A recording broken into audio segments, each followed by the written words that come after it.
I was down, but now I'm up. Yeah, this all God, this ain't no love. Yeah, I used to be stuck in that mud.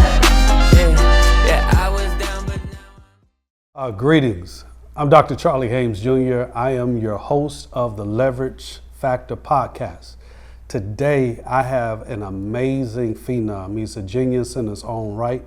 More importantly, he's an entrepreneur, one who went from a small business and now he has created his own enterprise. Many people deem the name Celebrity Barber. He's actually one. He's in the person of Donato Smith. He has clients such as Dwyane Wade, Kendrick Lamar, and Jon Batiste, just to name a few.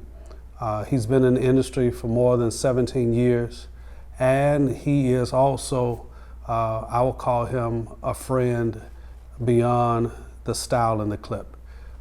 Let's introduce to the Leverage podcast family, Leverage Factor, Donato Smith. What's up, boss? How you doing, bitch? Good to see you. Always a pleasure. Yes, sir. Always a pleasure. How you Yes, feeling? sir. So you are a larger than life personality, but yet when you come to your craft, you are a genuine, humble individual who really takes serious what you do. How did you get here? Tell me, first of all, tell us how you started, where you come from. I know you're a native, as you say, ATLian. ATLian, yeah, East Side representative. Yeah, All right, you're East Side, okay. East Side, East Side of things. East Side of things, Yeah. okay.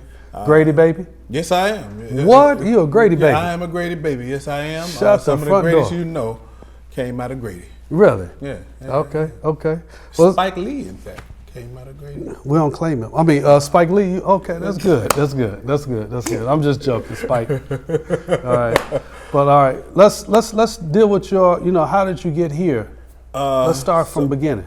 So from the beginning, it really started off as a lot of times I do let people know when I tell my story that circumstance coincidentally brought me to the space of even picking up clippers and trimmers to even begin to give myself the or find out that I had an ability to make something happen with them.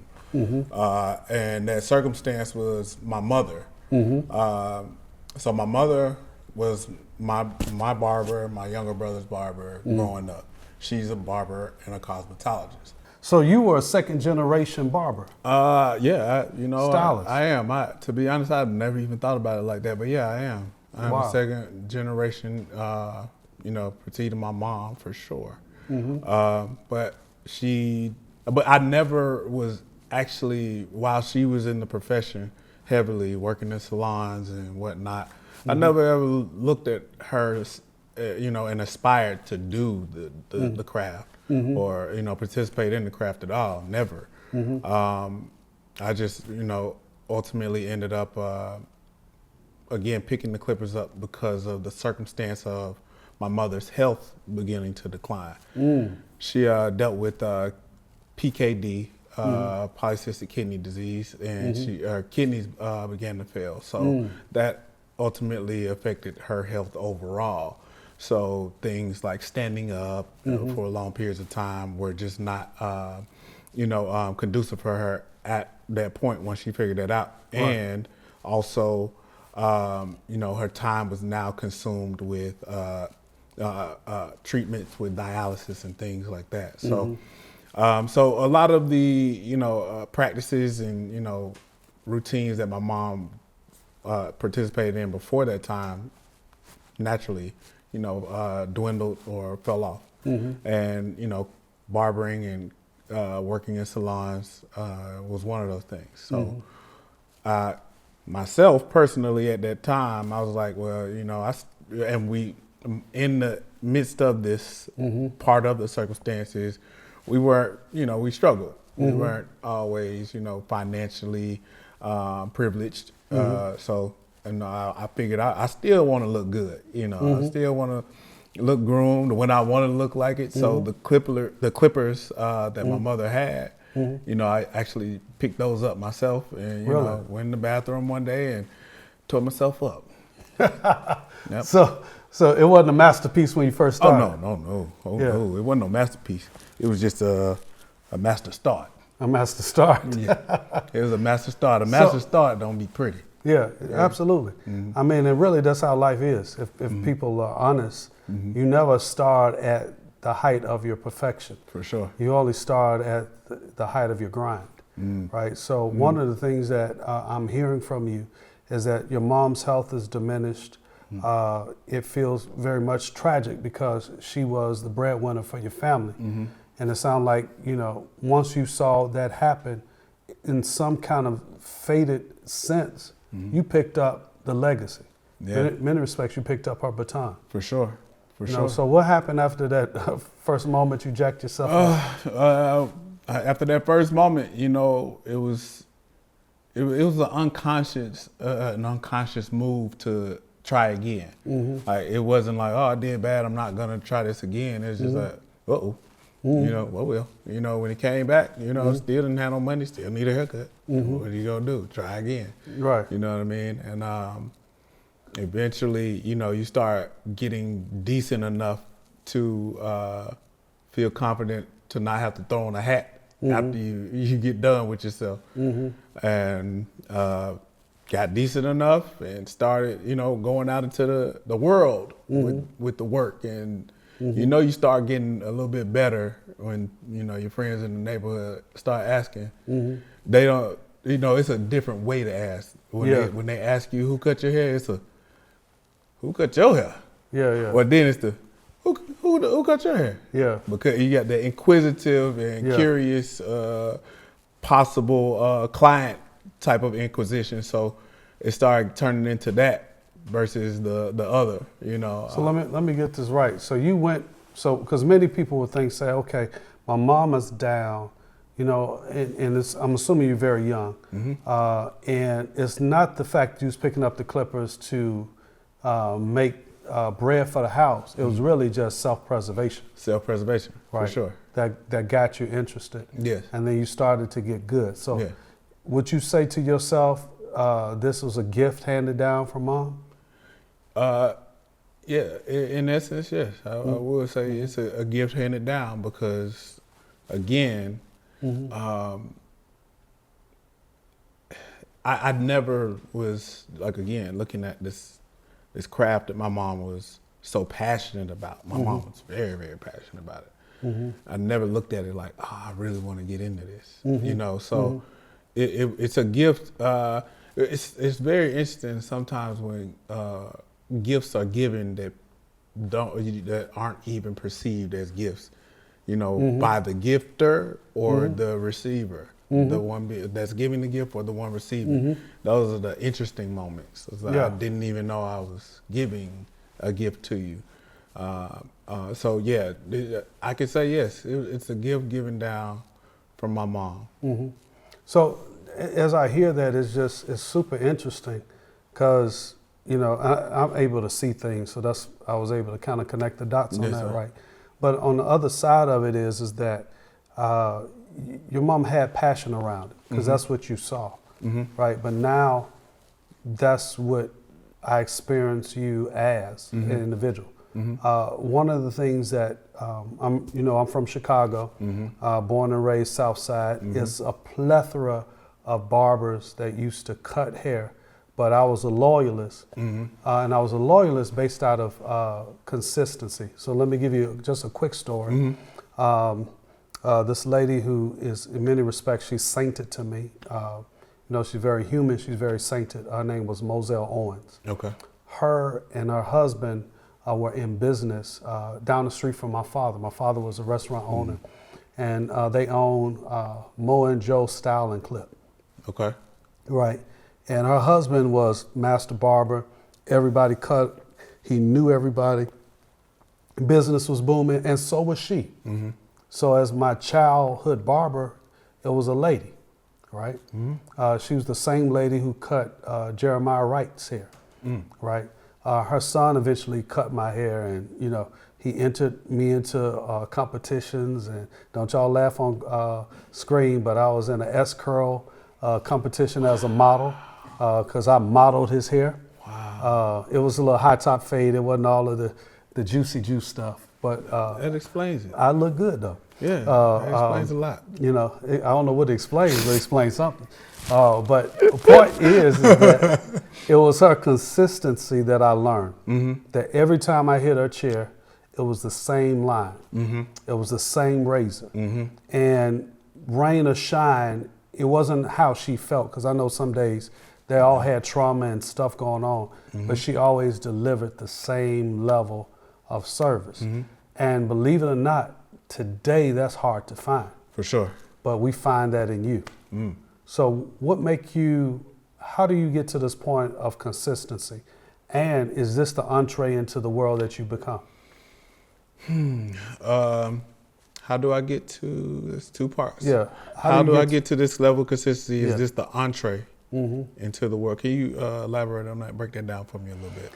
So my experience with you, whether, I'm cut by you today or tomorrow or last year, it's the same level of service. For sure. It's the same level of cut. Even if you have to rush under pressure, you don't rush the cut. Right. You don't, some people leave a little stubble because they hit you with a little stuff and get you on out the chair. You look up and it's like, right. That's never your story. Right. It's always consistent. I know if I got to give you at least an hour and 15 minutes. Yeah. Right. Because you're going to take me through this routine every single time, whether I'm doing a touch up or whether I'm doing a full cut. It's the same, consistent. Why is that important to you? For me as a professional, it's important because that routine, it's almost the riding a bike metaphor. Once I started it and learned it, it's hard to stop. For one, that throws me off to not do it. Now, granted, I don't get to utilize my routine everywhere I go because there's a lot of times where, I'm operating in a mobile setting, but there is still a consistency in that department. But if you come to see me, then yes, there's the routine. That routine is important because it's a setup. Of course, it is something that is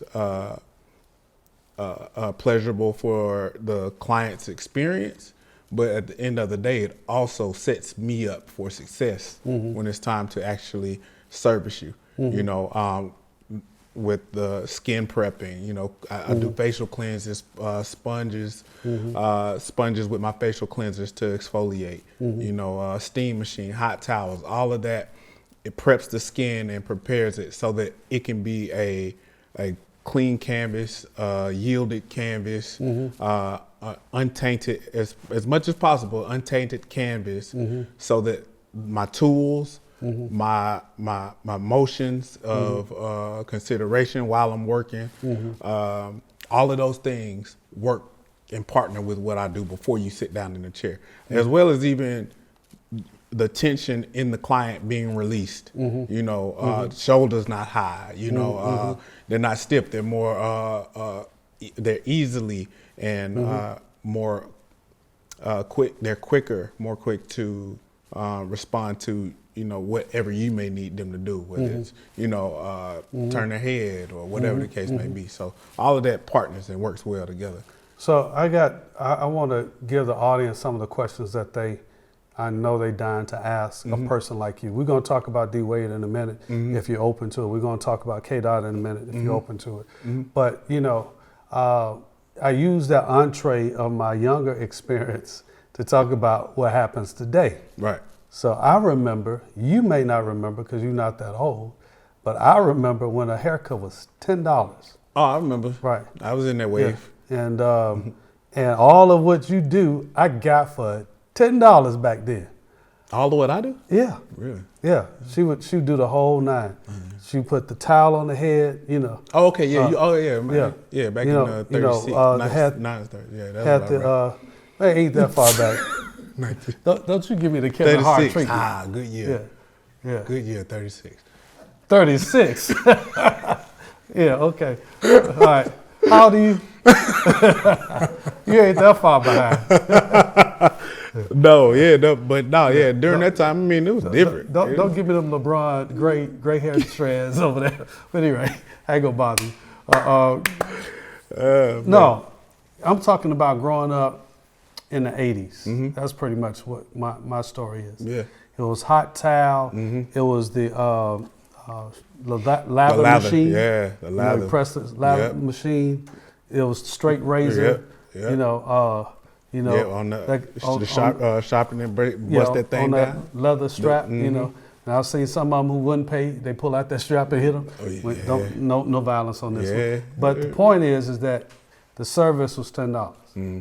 Now today, on average, at least I see on social media, some people charge anywhere from $75 to $280. Mm-hmm. I'm still trying to figure out what $280 cut look like when they ain't got about 5 cents worth of hair. Right. So and I ain't talking about no male frontals and none of that stuff. Okay. Or no male units. Gotcha. I'm just talking about straight haircuts. Right. So tell me what's changed in the industry. I know celebrity gives you credibility to charge more, or your value is more.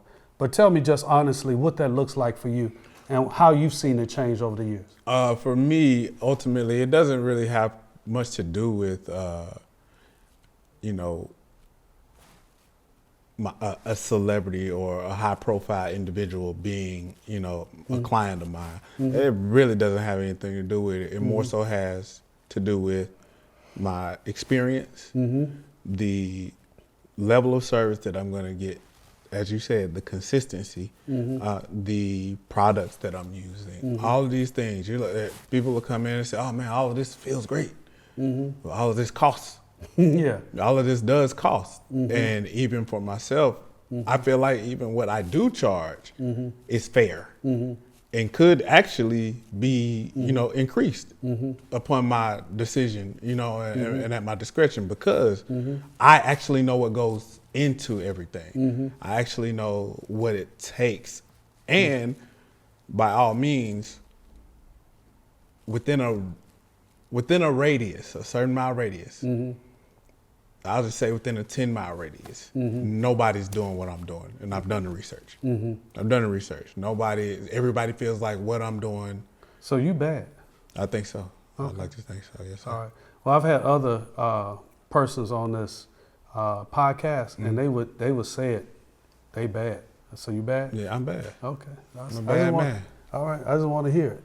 Yeah. If you believe it, you got to say it. Yeah, I'm a bad man. You sure? Yeah, I'm bad. What about it? Bad. Okay, good. All right.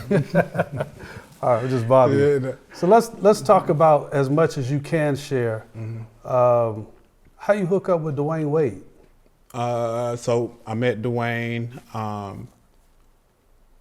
5 years ago in Atlanta when he was working the TNT platform, and he had come in town for a haircut. I mean, for TNT, and needed a haircut. So he had gotten a list of people, list of barbers from one of the people on his team, and he ended up choosing who they gave him the information for, who cuts Grant Hill. He was asking, who cuts Grant Hill? And they said, oh, this is the person that cuts Grant Hill. Now, the person that cuts Grant Hill is my brother and mentor, Marcus Harvey. So they gave Marcus's information, and they called Marcus. Marcus was unavailable. He was handling some amazing things, one of the amazing ventures that he's a part of. And he said, I'm not available, but I do have someone for you all. And he gave them my information. Dwyane called.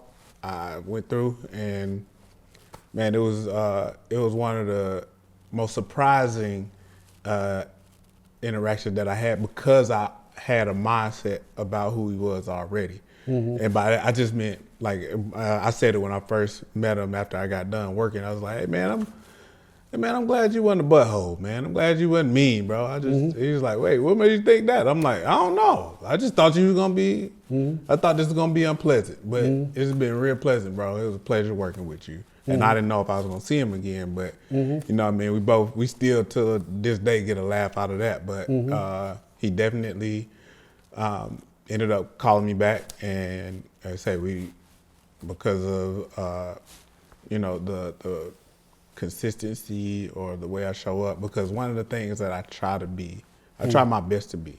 Now, I'm not perfect, but I try my best to be.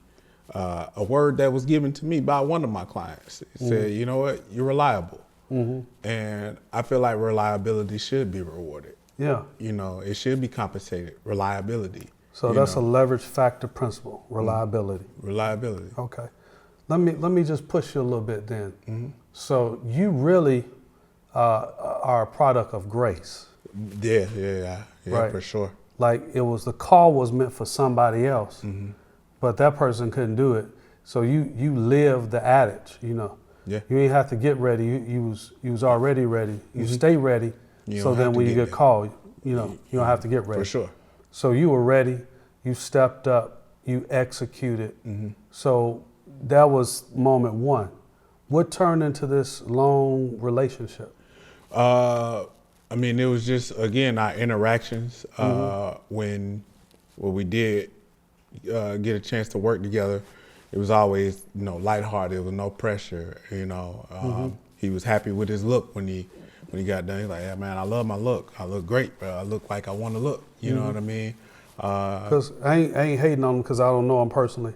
But I do remember he went from this look to like he look now. For sure. Yeah, for sure. And that's a starch difference. For sure. And I could say that about a couple of celebs. Like I know Steph Curry. I remember before he would get his hair cut and after. For sure. That boy name dropping, man. Good God Almighty. Well, you know, Jesus.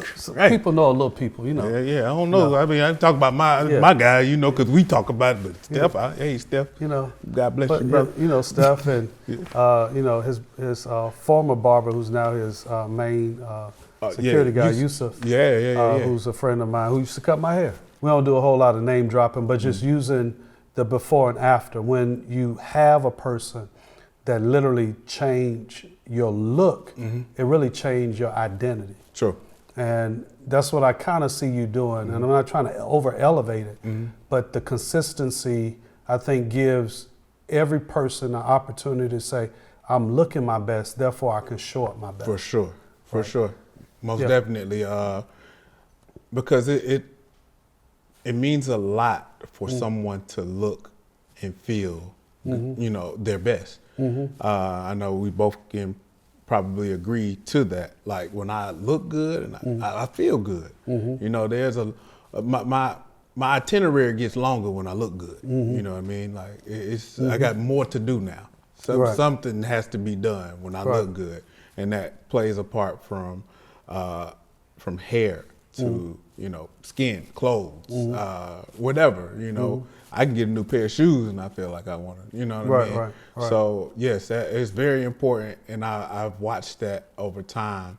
My own personal view of it shift and even evolve, because at first, you know, barbering or when I began barbering, haircuts and making people look good was just like, you know, it was just cutting their hair. But then when I began to evolve, it's like, oh no, now you're actually playing a part in shaping their identity, even sometimes reshaping their identity, because they've experienced a certain way so long that now that's how they see themselves.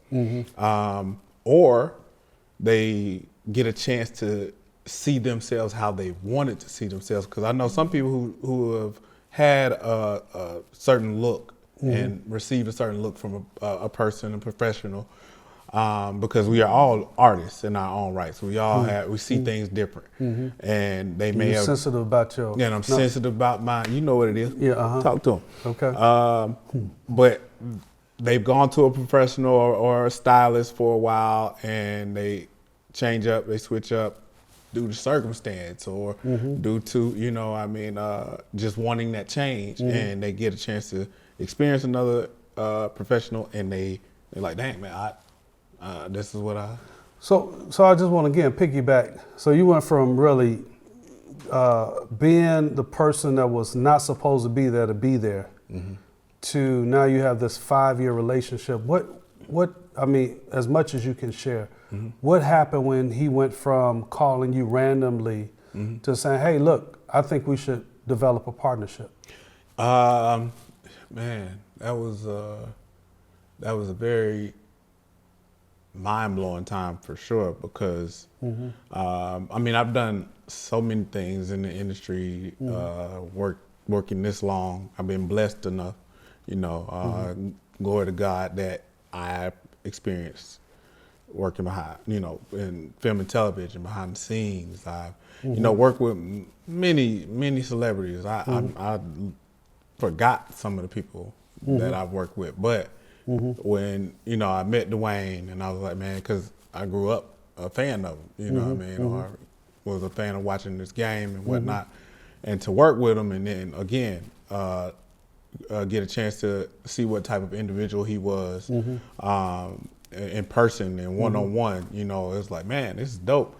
So when he came to me with the idea of moving to LA, it was surprising, shocking.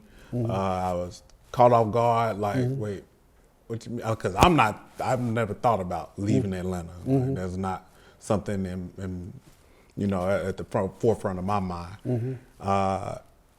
And was really pressing on the idea that he would prefer me to be more available. Because now with his career being appearance-based, it's like, I want to make sure at all times I look like this, consistent, because that ultimately, that's leverage. Consistency in your identity is leverage. Right. Because when people can identify who you are without even hearing your voice, now you've created this facial identity. Yeah. One of the greatest compliments anybody can give you is you walk into a room and they says, "Oh my God, he looks just like he looked on print or on social media." Because for sure, very sure that some people show up on social media, and when you see them in person, you have to you become Catholic. It's like Hail Mary, full of grace, right?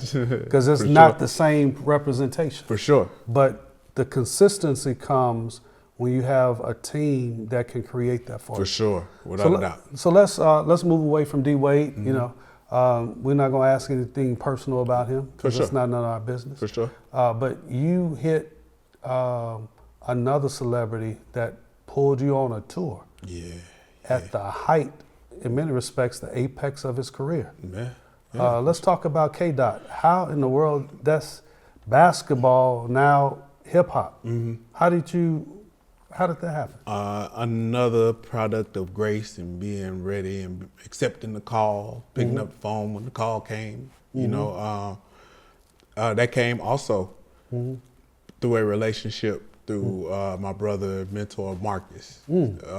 So Marcus, the man. Marcus, Marcus is definitely like one of the individuals that have helped shape the industry today, for sure. It has influenced it heavily, for sure, whether people want to admit it or not. And you would consider him a master stylist? A master stylist. What's a bigger thing? I mean, for the sake of a better term right now, I'm gonna go think about it. But so I'm gonna give you a term. I would consider Marcus a brand curator. A brand curator for sure, without a doubt. A brand concierge. All right, brand concierge. Look at us up here making up stuff. Creativity. Yes, sir. Creators create. Yeah, for sure. Yes, sir. Without a doubt. But he definitely was. He played a part in that because of the call came from a mutual friend of ours. I could call Gabe a friend. Yeah, he's mutual friend. But I met the person through Marcus, and this person is close with Kendrick's camp. Mm-hmm. You know, and when Kendrick needed a service and he needed Grammys, it was Grammys. Mm-hmm. Grammys a few years ago. So And- how I go from Grammys, because something's consistent here. Mhm. It seemed like you get a call, Marcus seems like he's the oracle, Yeah. right? And, Yeah. and you're like Neo in the Matrix. Mm. And That's a good. and I it's that like reference. this thing is chasing you, Mhm. right? So you show up at the right time, Mhm. you do the service, and it turns into a relationship. For sure. So how in the world? Because I'm familiar a little bit with the industry, and I'm familiar with NBA, and sometimes you're disposable, right? For sure. You know, you do a couple of services you think you own, and then you look up and they're not calling you For anymore. sure. How does it go from that call to how many cities tour, how many world city tours that you all went on? I don't know. I Like have no 40 idea. something, It's 50? some- yeah, it was I know Around the world? U.S., Europe, Australia. It was. We did a lot. Yeah. I listen. I don't know. It was my first tour. Mm-hmm. It definitely. It blurred, huh? It very much so blurred. It was, Mm-hmm. it was an experience that, I'm grateful for sure. Mm-hmm. Grateful for, but even though in that same token, I'm grateful, Mm-hmm. I have to be honest enough to say that it was so new Mm-hmm. that it really weighed heavy on me. Mm-hmm. Did it overwhelm you? Very much so. All right. Very So much what so. weighed heavy? What? Because Mm-hmm. my normal is not that, Mm-hmm. right? So even when I have moved around, even if it's with Dwyane or Mm-hmm.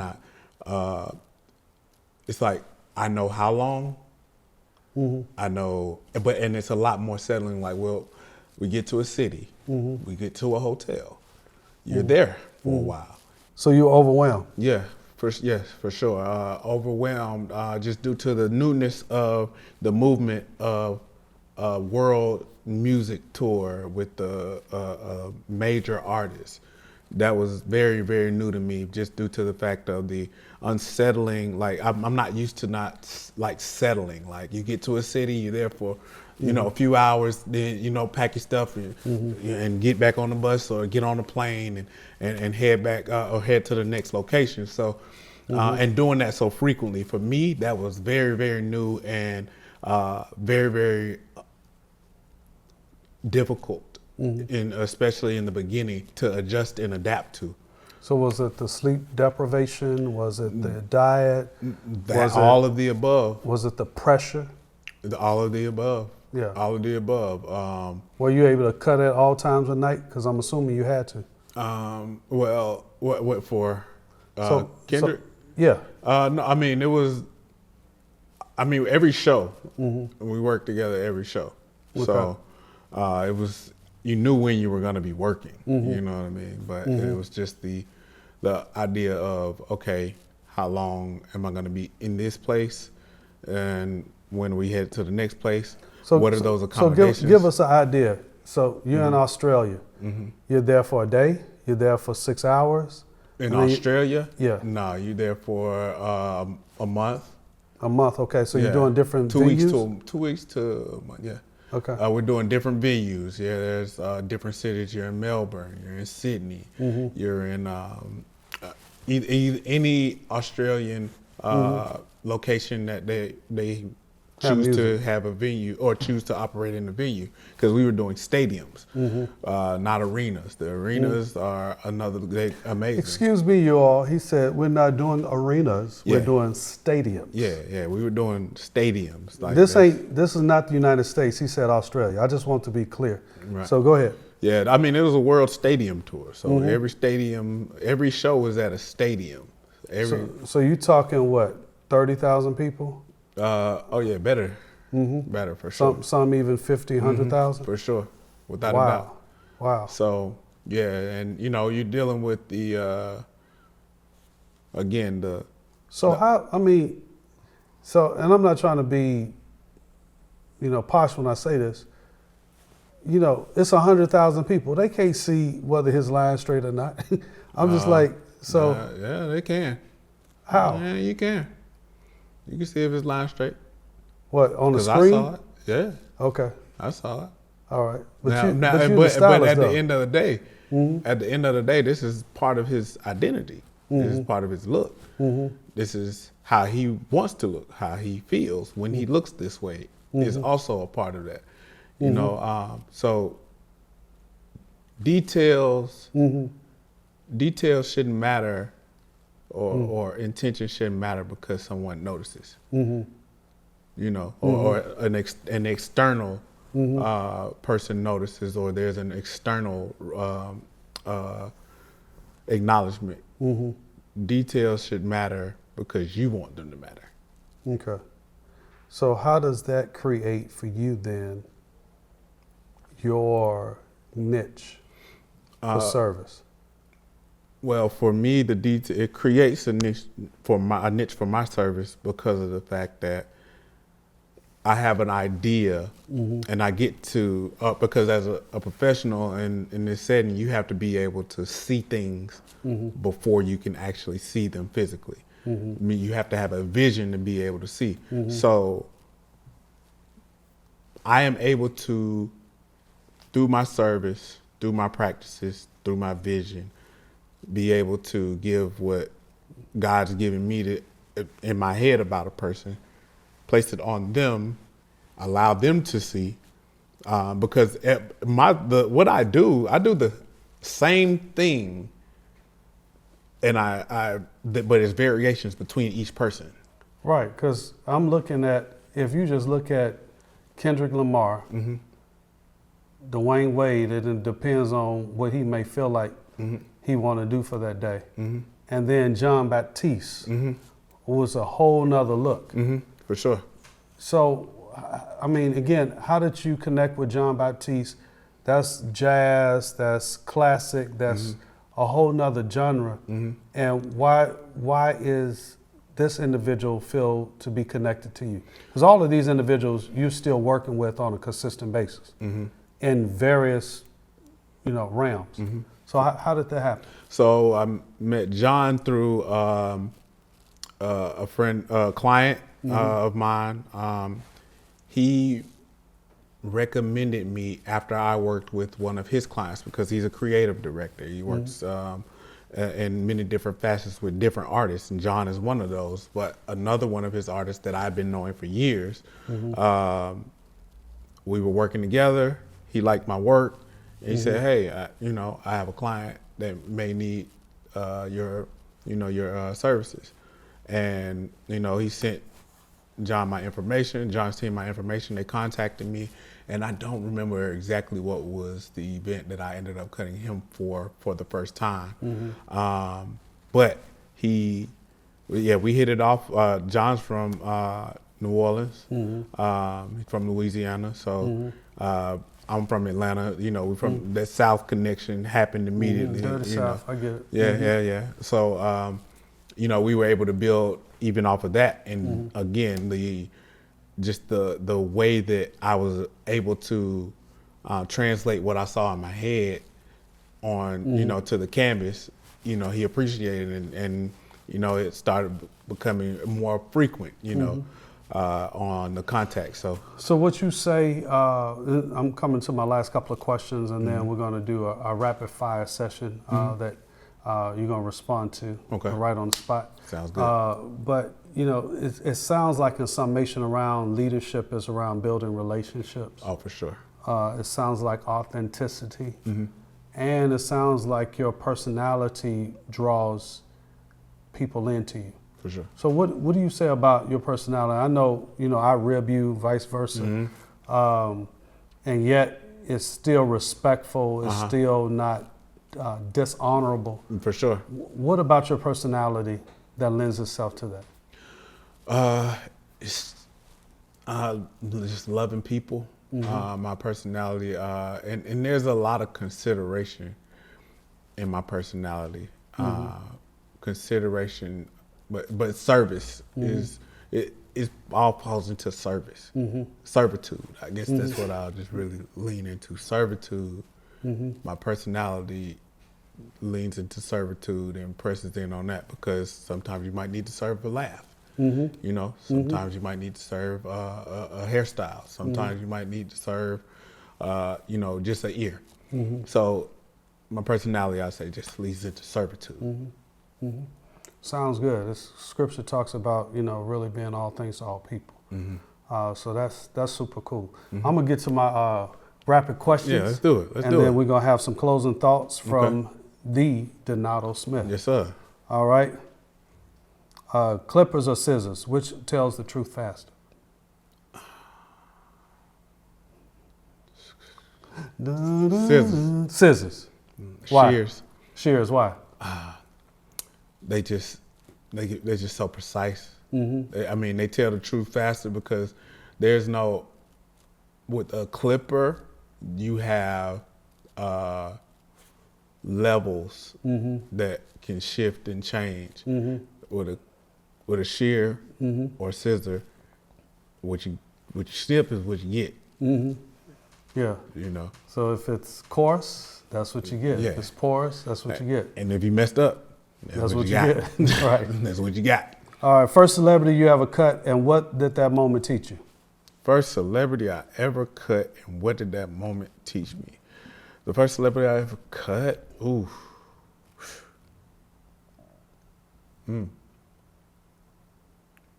Ron Rico Lee. And I do not know who that is, but it's all right. Yeah, Google him. All right.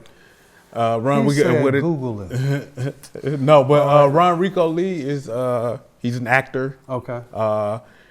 I know you may notably know him from. I don't know if you ever saw Survivor's Remorse. I've heard of it. Yeah. Yeah. He was on that show. I know I used to definitely watch him on Sister for sure. Okay. Yeah, but I learned from that moment working with Ron Rico. That's my guy too, man. Shout out to Ron Rico. Ron Rico Lee. I know who you are now. Yeah, for sure. But Ron Rico, man, cutting him, I learned again, be available. Be available. All right. Fade, taper, or ball? Which one never goes out of style? A fade. A fade. I agree with you on that. Fade never go out of style. Those translate. Those have made it through, especially culturally. Those have made it through all generations, all phases. Like that's one thing that made it. Okay. Who sits in your chair that keeps you on your A game every time? Who sits in my chair that keeps me on my A game every time? That would probably be Dwyane. Okay. I was about to say, you better not say me. Nah. What you do, we go ahead. All right, well, go and tell everybody now since you brought man, it up. Nah, man, you hiding my anxiety. Oh. You hiding my anxiety because you play like a child, man. So you all, let me tell our Leverage Factor podcast, everything after this question is all fiction. It's not facts. Okay. All right. Okay. Okay. So let me tell you what happened. Uh-huh. You want to tell what happened? Nah, you can tell them, and then I tell them where what you say happened ain't really what happened. Go ahead. Okay, this is what happened. This was about 3-some years ago. It was yesterday. It was 3 years ago. Literally, I'm in his chair. He's giving me a shampoo. Steam is rolling. He pulls out a towel. He gets ready to drop the towel on. And I go, oh! He said, oh, geez, did I burn you? Yeah. And I fell out laughing. Wow. So to this day, like clockwork, if a towel is near me, he is gingerly putting the towel on. Yep. Like I'm going to get burned. I'm scarred. After 3 years. And I am really like cautious. Like He got PTSD over that. right. Do y'all believe that? I have fear of, certain things, spontaneously combustible things. I don't like balloons, biscuit cans and such. And he made a spontaneously combustible action. So on YouTube, I say to Donato, please forgive me. Next question. I'm up here trying to confess. Next question. You ain't gonna take my forgiveness? Next question. See, we still got, he's a work in progress. Yep, and I am. He's Christian on Sunday from 9 to 11. He's not Christian all the time.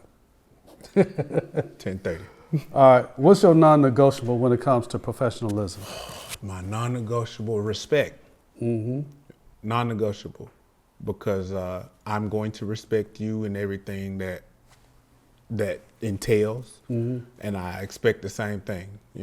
Respect. What keeps you hungry even after the accolades? Just wanting to be a inspiration to my children. Mm-hmm. That keeps me going. That sounds good. Here's the last question. Who has the stricter standards, athletes or artists? Who has a more stricter standards? Athletes or artists?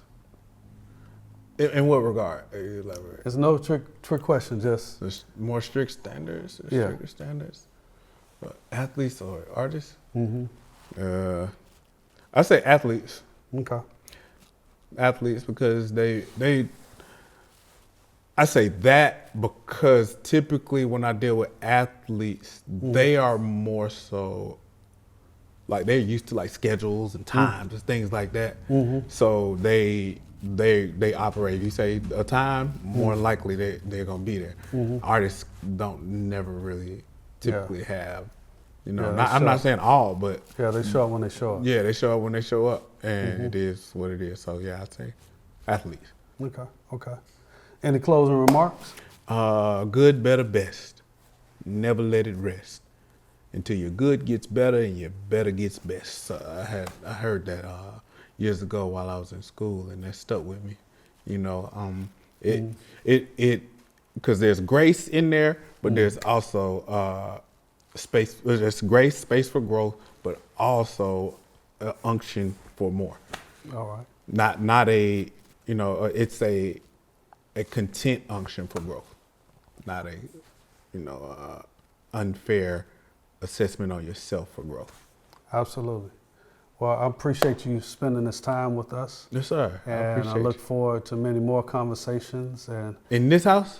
Maybe. Because this is amazing. Did they see this? Yeah, this is not going on the screen or on the reel. Wow, we should pan around.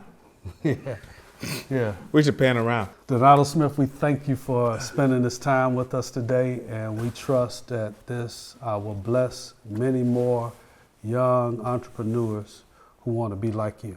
So thank you for setting the tone and setting the example. No problem. I appreciate you having me. Thank you, sir. Yes, sir. This has been a wrap. This is Leverage Factor Podcast. I'm your host, Dr. Charley Haymes Jr. Again, follow me on social media, Instagram, Facebook, TikTok, or wherever you find us. And we will continue to pray for the brother that shared with us in this podcast, because he needs a whole lot of prayer. Peace. Yeah. Find them wherever old folks hang out. This is the oldest young person I ever met.